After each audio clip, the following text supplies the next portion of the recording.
How to turn on share activities with friends on Snapchat.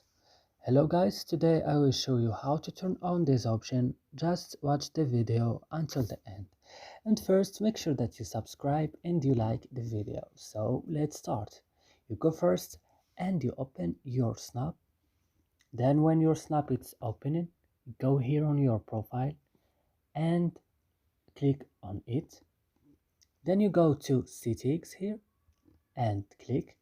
Then on settings you will have a long list of options. You will just go down to games and minis.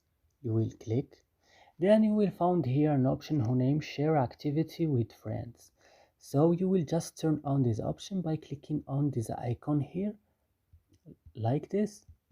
So now it will not work with me because I don't have any activity. So that's it guys. So I hope this video is useful for you. Do not forget to like and subscribe in our channel. See you next video.